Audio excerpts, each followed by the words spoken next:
Tammayam. Yeah, Hari Om.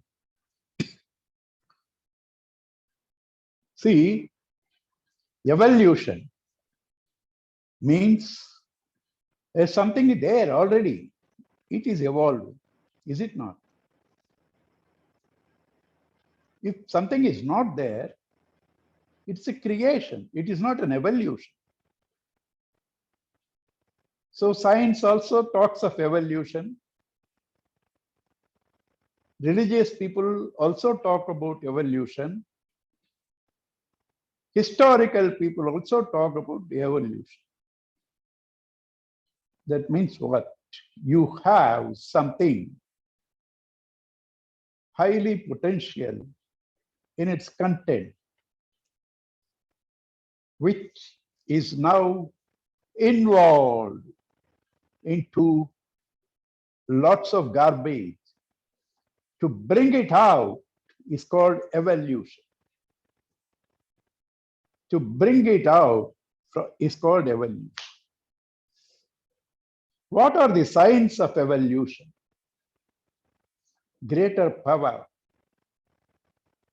Animals are ferocious. Elephant, what strength it has. Lion, tiger. Man compared to them is very weak, but he can control them. That's called evolution. The power of thinking, the power of the intellect, the power to control, the power to move freely, the power to come in flying colors when things are adverse. Man is not a victim of the external world. It's hot, you have the air conditioner.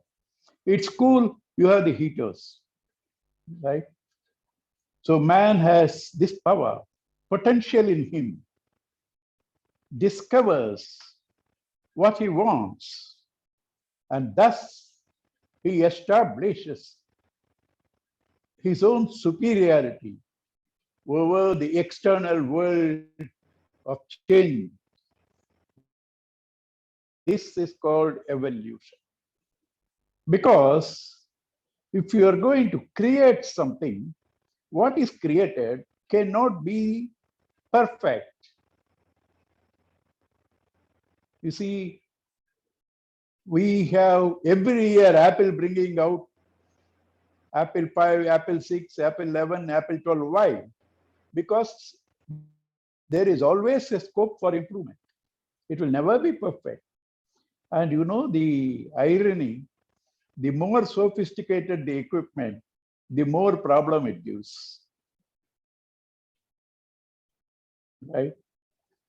So anything created has to be limited, finite, cannot be perfect in the sense that it has reached the pinnacle of perfection.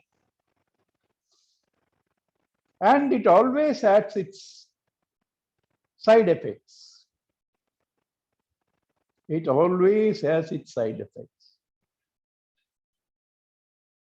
Somebody gave me yesterday or 2 days back earphones without wires. I got a doubt in me whether these earphones will create radiation and it will affect my health.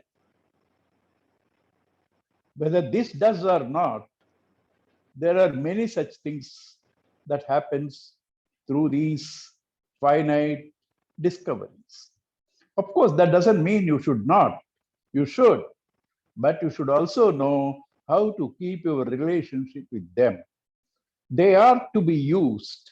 You should not be used by them. And there is scope for improvement, improve. Have comforts.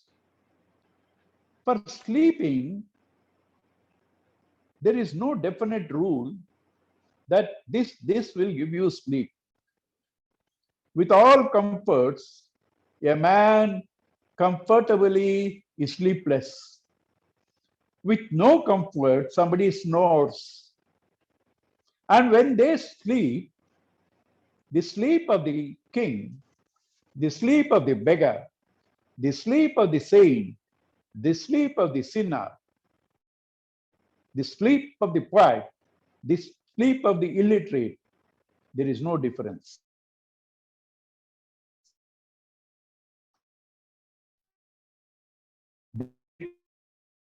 Differences are all fine. Real you, the consciousness, which always exists. Life is its nature, consciousness, and it is happy in sleep. This happiness of the sleep is common to all. Therefore, you can't say God is partial.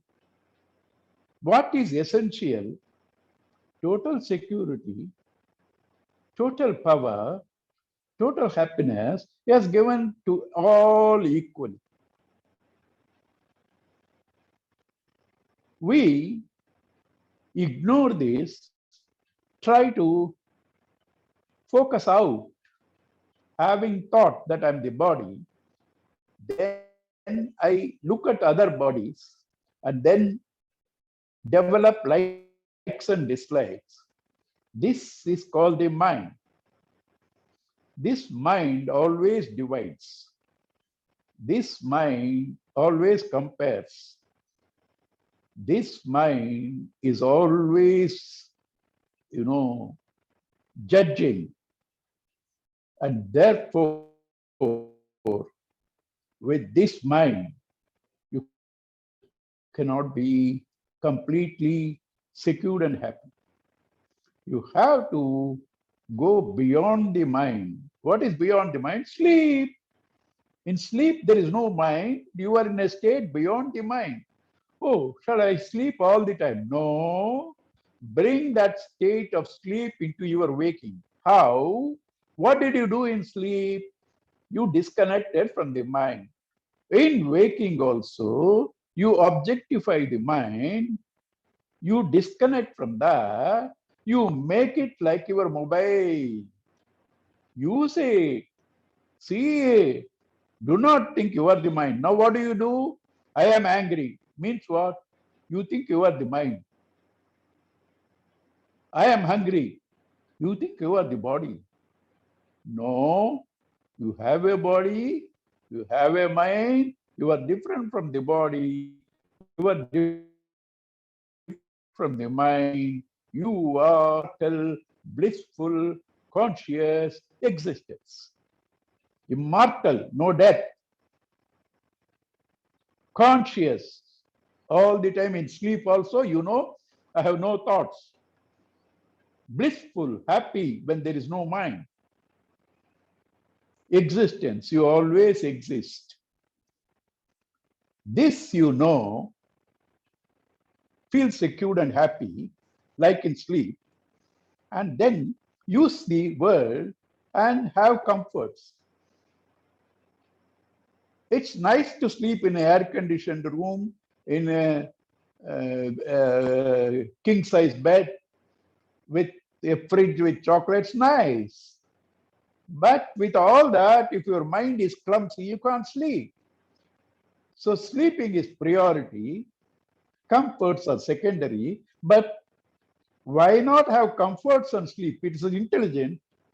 So try to make the best of the world, use them, and live a life of total freedom, independence over external things. That is called spirituality. So this having been said, now we said evolution is to bring out. So means what? Something is covering. I know now I am the self, but I'm still not totally free. My subconscious mind my inhibitions, my likes and dislikes, my prejudices, my preferences cover me, this beautiful self. I have to pierce this wheel of dirty things, garbage, and express myself. How do I do that? By trying to throw them out. How? Live in a particular way. You do not pick up new garbage, and daily in intelligent living, pick up little by little of this garbage and throw it out. That is called karma yoga. Karma, action. Yoga, through action, you join this finite, mortal being that you think you are. It's only a misunderstanding. Let this finite, individual, egoistic, miserable man discover he is not this finite man bound by everybody and everything. I am that immortal, conscious King of Kings. Towards this, your confusions have to be thrown out. This can be done by intelligent way of living, detached from the world of object for your security and happiness, using them, keeping a right relationship, not bothered about the effects of these paltry things. Now you see today, Neeraj Chopra, got gold. You mean to say last 7-8 years, he could have afforded to be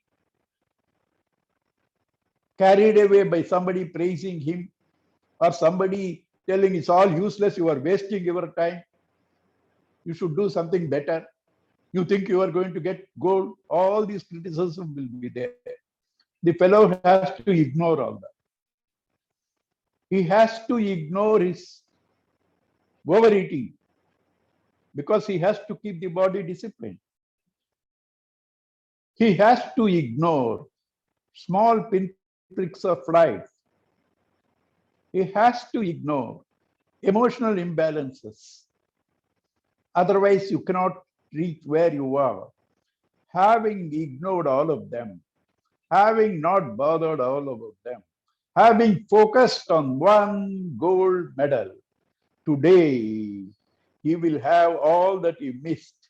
He missed for 7 years, 6 years. Now the next 70 years, he will have whatever he wants. A new bungalow, new 1 or 2 cars, 1 or 2 wives. Okay.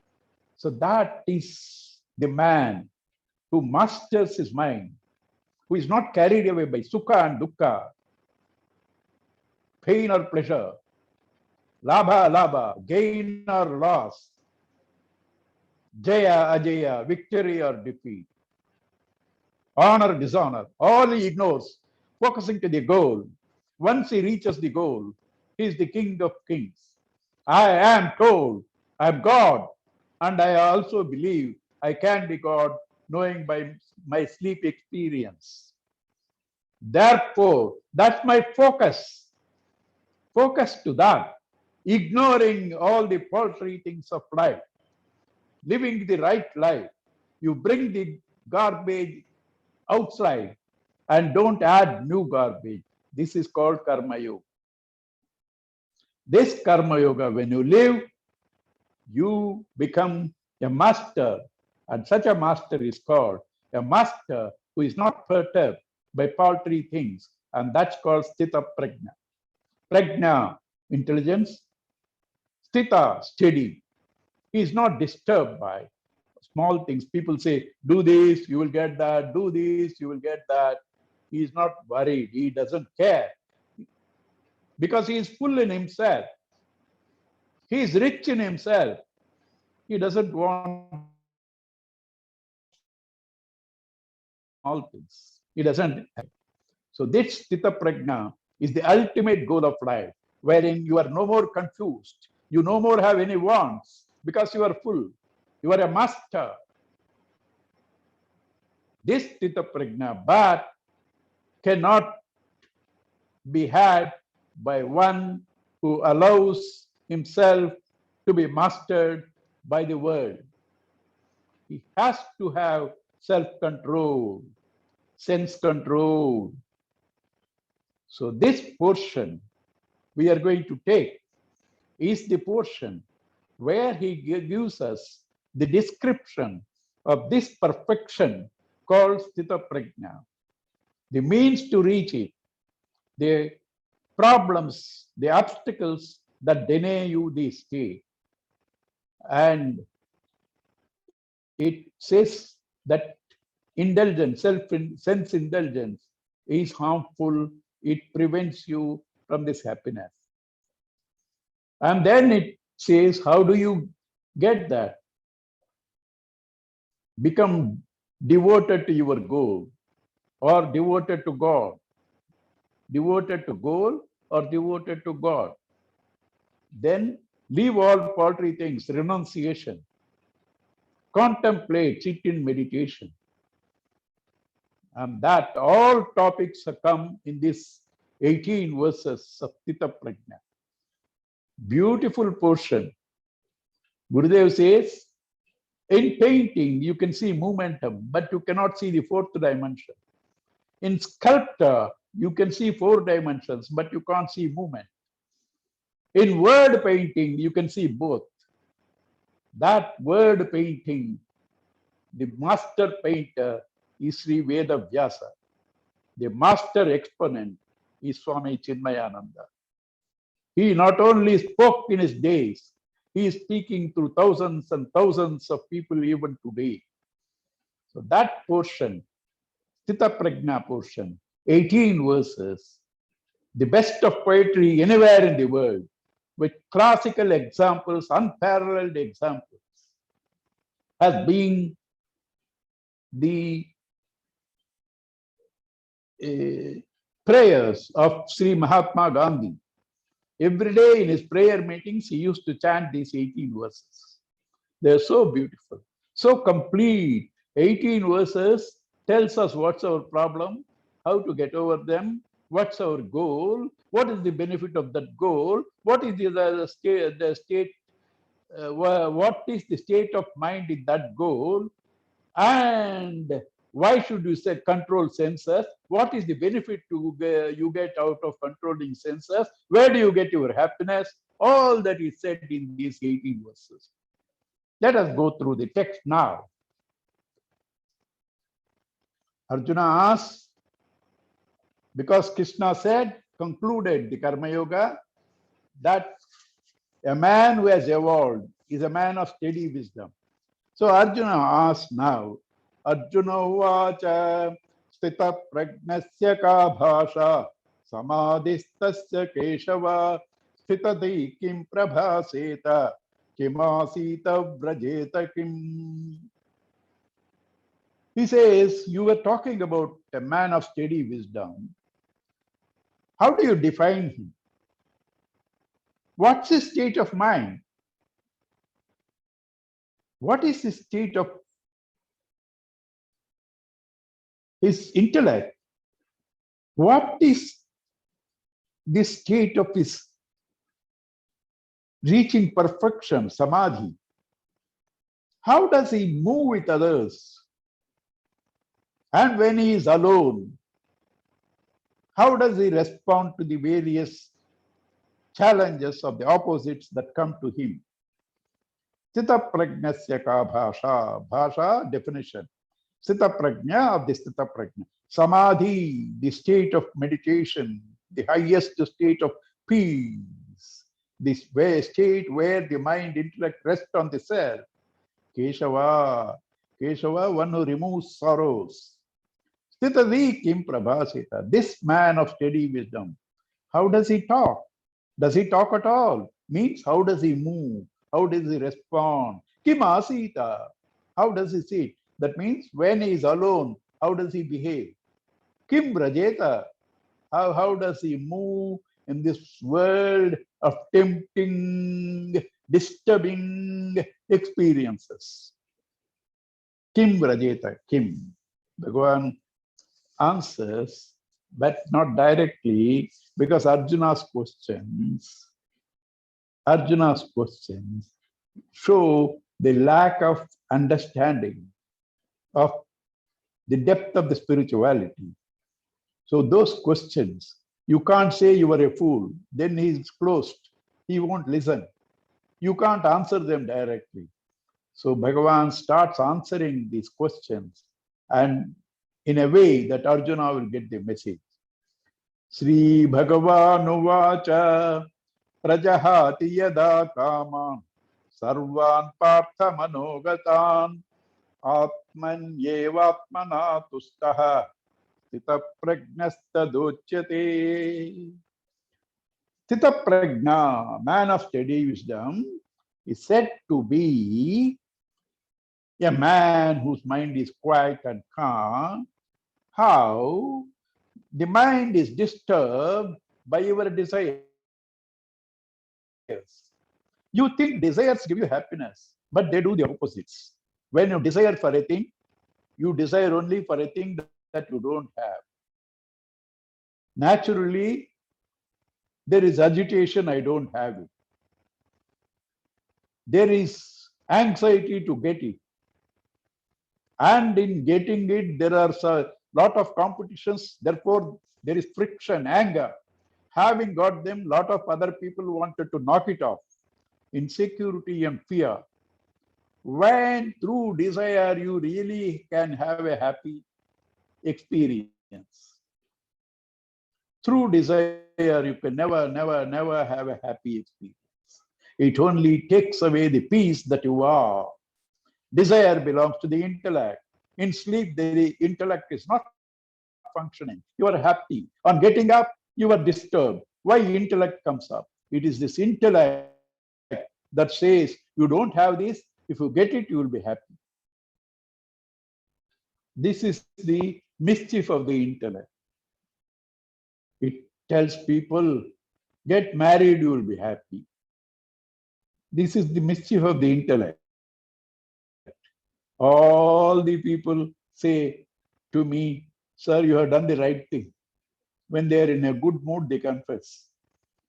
So this intellect always throw scheme for you, saying you are imperfect. You need this. With this, you will be happy. So no desires is not blankness. In sleep, no mind, no desires. Is it blank? You are happy. You are happy. So that state of no desires, Partha Manogatan, born out of imagination and thinking and scheming. Then how does he get his happiness? Atmanayeva Atmana Tushtaha. His self is complete happiness. He draws his happiness from his own self. Like in sleep, Atmanayeva Atmana Tushtaha. In his own self, by himself, he is happy. And such a man, Sthita Prajnaha, Tada Uchyate. He is steady and happy. So what is the very simple thing? Do not try to get happiness from outside things. You are the source of all happiness. You are that God. Tap it from your inside. That is the message first day. And then, okay, I don't depend. But whether I want or not, I get unpleasant experiences, sometimes joyous experiences. And mind is disturbed not merely by desires, by several things. COVID, I didn't desire, but COVID disturbs me. Like that, there are several factors that take away our peace. What do I do with them? Dukkeshu anudvigna manaha, sukeshu vigataspruhaha, vita raga bhaya krodha, stitadihi muniruchyate. Munihi means a contemplative one. A man who uses his intellect, who controls his emotions through the intellect, who always thinks of higher dimensions. Such a man is called a Muni. He, not being dependent on external things, have no desires, therefore no attachment. Vita, raga, attachment. Bhaya, no fear of losing. Krodha, no competition for him. He doesn't want anything, therefore no anger. Such a man, when sorrows come to him, he knows they are necessary for me to evolve. Without pain, nobody can evolve. The stone that is sculpted, chiseled will have pain. It will become a murti to be worshipped. The stone that is not chiseled is used as a footrest. So Bhagavan gives me sorrows so that I try to seek that infinite happiness. Through these sorrows, I try to detach from the body, mind, intellect. Sukha Eshu Vigata. Sukha, little comfort, joy. He knows even this will pass away. He doesn't care. Okay, right now somebody gave me ice cream, I enjoy it. But I don't depend on and was expecting when will I get my next ice cream. Ice cream doesn't give you happiness. You have the agitation, you wanted something. And when you get that ice cream, that agitation temporarily is rested. And you feel happiness because you are at that time resting in yourself. And you think ice cream gives you happiness. So therefore, Sukha comes, he knows that will also go. Dukkha comes, that will also go. Because he is a contemplative man. He is thinking. He keeps the mind under the control of the intellect. And such a man is a man of steady wisdom. As Gurudev says, you feel like smoking and you smoke. That's not your freedom. It's the freedom of the cigarette.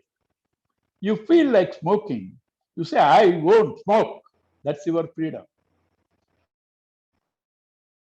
Sorrow comes. Okay, it has come. Somebody close to me died. I'm sad. I pray for them. I am sad a little. I pray. But I'm not lost in that. I don't think that is permanent. Somebody says, some friend of mine is getting married. I'm happy. I will go to this thing and enjoy the friendship of all the people there, shake hands, eat good food, come back. But that I don't think is the permanent state of happiness. I am detached from both. Both come because both I need. Like the sweet pill and the bitter pill doctor gives. You get both joys and sorrows, but nothing stays permanently. You are permanent and you are the state of total happiness. Remember you, other things allow them to pass on. This is the man of steady wisdom. Okay, and then what happens when he has to respond to these joys and sorrows? Yah sarvatra navisneha tattat prapya shubha shubham nabhinandati nadvesti tasya prajna pratisthita. Shubha shubham. Earlier thing, sukha and dukkha. Sukha and dukkha are effects. Shubha, Ashubha are causes. Shubha, auspicious. Ashubha, unauspicious. When Shubha happens, you have Sukha. When Ashubha happens, you have Dukkha. So the previous verse talks in terms of the effect. This verse talks in terms of the causes. When these Shubha, Ashubha comes, he knows that the results they can give are finite, paltry. I don't need them. Okay, let them come, let them go. They are my guests, 2-day guests. They will go. I don't have big attachment to them. Guests have come, guests will go. Sukha is a guest, Dukkha is a guest, Shubha is a guest, Ashubha is a guest. Nabhinandati. I am not excited. Not dvesti, nor do I hate Ashubha or dukkha because I know I need them.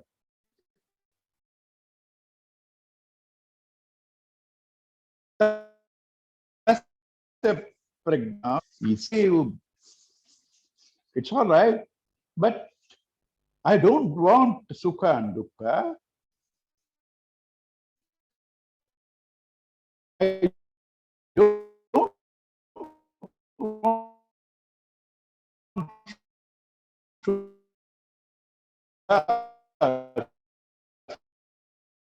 I sometimes I come in to be dragged by them. Who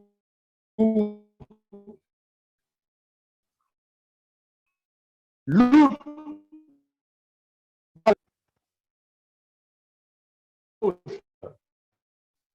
beautiful example.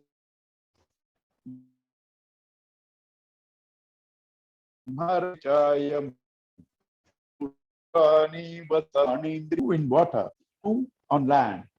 This man of steady wisdom can be with himself, can shine amongst enlightened people, can move in the marketplace. He can talk to them about films, shares, all sorts of things they talk. But this man lives in a higher dimension to which these people have no reach. And when things are really unconducive, he withdraws the mind from those situations. Though he is there amongst them, his mind is withdrawn from them and rests on the self, like the tortoise. Tortoise can move in water and on shore. When children try to throw pebbles, it takes all its limbs, 6 limbs, like we have 5 senses in the mind, to the protection of the shell. For us, we take the mind, we take the senses to the protection of the self. Like the tortoise, we withdraw. And that's how we live intelligently. Yada samharate chayam kurmongani vasarvashaha. Yada, just like the tortoise withdraws all its limbs under its shell. Indriyani indriyarthebhyaha. The limbs are taken back to the shell. What are our limbs? The senses. Indriyani indriyarthebhyaha. Now they are focused to the sense objects. And when there is danger, withdraw the senses to the awareness of this self. How do you do? Senses by themselves cannot react. Something is happening before you. If your mind is not with the eyes, even though it is happening before you, you won't see. Now I am talking, there are so many people who have switched off their mind. They can't hear. So the senses can only be effective when the mind associates with them. Pull back the mind from the senses, which are now focused to the sense objects. The senses focused to the sense objects because of the mind. Pull back that mind. Let the mind turn its attention to that consciousness because of which all these perceptions, experiences are possible. That is how, like a tortoise, this intelligent man moves among situations which are not conducive, which can be dangerous, and protects himself. And now, from here onwards, a few verses. The management of the mind, the control of the mind, the diagnosis of the mind, the mastery over the mind are talked about. Vishaya vinivartante niraharasya dehinaha rasavarjam rasopyasya param drushpa nivartate. You try to control your senses from sense objects. After some time, you have no interest. They leave you. They leave you. You have friends who say, come, come, come, we'll go to a movie. You also go with them. And suddenly you find it's boring. You decided, now I won't go to these movies. They're all useless. So you tell your friends that I'm not coming anymore. What happens? Those friends go away from you. Hey, Hadu Musudu. They go away from you. They leave you. For you also, for some time, oh, I am missing the movies, will be there.